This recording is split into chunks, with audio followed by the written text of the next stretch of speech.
ए कुंदुरी आउ एटा पणस मंजी ता सहित बारमासी छुई सबको मिसेकी कौ रेसिपी हम आपण मैंने जानते कि जदि जानी ना भिडियोटी को प्लीज एंड जाए देखूँ ताहले जानीपारे यहाँ कौ प्रकार रेसिपी तैयारी हम ये रेसिपी सहित आपण मैंने भात भी खाई पारे रुटी भी खाई पारे भिडियोटी को एंड जाए देखिले ही आपण मैंने जानीपारे आ जो मैंने मो वीडियो देखुंती ताकू दिल से धन्यवाद दिल से शुक्रिया समस्त को जय जगन्नाथ राधे राधे।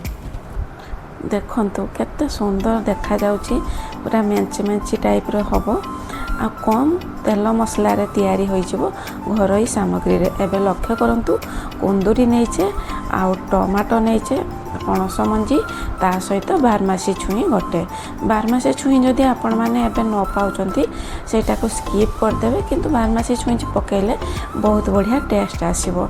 तो सर्वप्रथमे आमे देखंतु पणस मंजी को काटी देचे आउ कुंदुरी को मध्य काटी देचे ता सहित बारमासी नाड़ी को मध्य काटी देचे। एबे आमे कोन करबा ना सब को भलो भाबरे धोई दबा। तो देखंतु गोटे कढ़ाई रे पानी अच्छी से मु सबको देदेली आउ भल भाव में आम धोईदबा।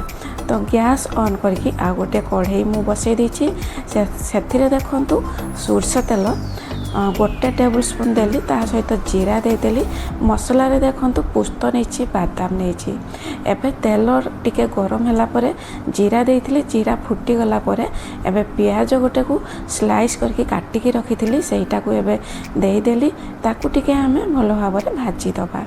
एपटे लक्ष्य करंतु सांग माने अदा रसुण प्याजर पेस्ट आउ लंका तीनटा को मिसेकी मु पेस्ट करथिली सेटा मध्य एबे प्याज सहित देकी कषि दउची सेटा टिके कषि गला परे आमे जो पुस्त आउ बादाम रखिथिले सेटा को एबे बाटी आनिचे एबे मसला सहित कढ़ाई रे देई दबा तापरे ताको भल भाव में कषिबा।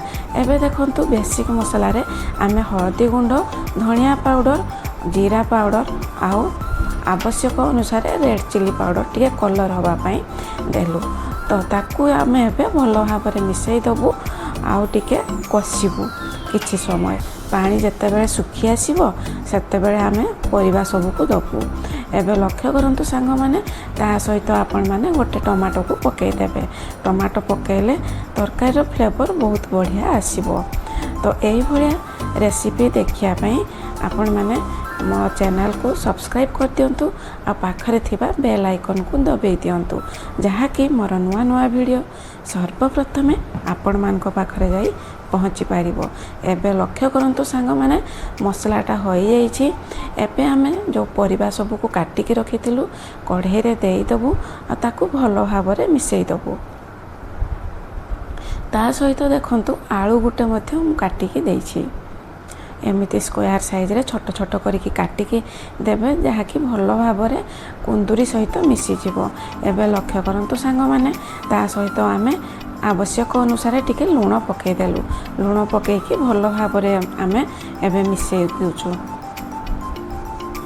तो एबे लक्ष्य करंतु आमे सब परिबा को मिसेकी गोटे लीड लगेकी रखी देइथिलु 5 मिनिट मझिरे मझिरे आपण माने ढांका खोलिकी टिके एपट सेपट करदेवे। तापर देखंतु लास्ट रे आउ थरे कढ़ाई रो ढांका खोलिकी देखंतु आमर तरकारी संपूर्ण भाव में तैयारी हो जाइछि। मिनिमम आपण मानको 5 ରୁ 7 मिनिट टाइम लगे। एबे देखंतु मु डिनर रे बनैथिली सेथिपई गोटे प्लेट रे सर्विंग करछि रुटी सहित प्याज देइतेली कंचा लंका ता सहित कुंदुरी रो ए नुआ प्रकार रेसिपी बहुत बढ़िया लागिवो आ किछि तरकारी आवश्यक पड़िबो नाही। एही भलिया तरकारी थरे बनांतु खांतु आ कमेंट सेक्शन ले आपण मानकर मतामत निहाती लेखिकी जणाइबे। तो आज पाई एतिकी रहिली नमस्कार जय श्री जगन्नाथ। पुणी देखा हबो आ गोटे नुआ वीडियो सहित नुआ रेसिपी रे। Thank you.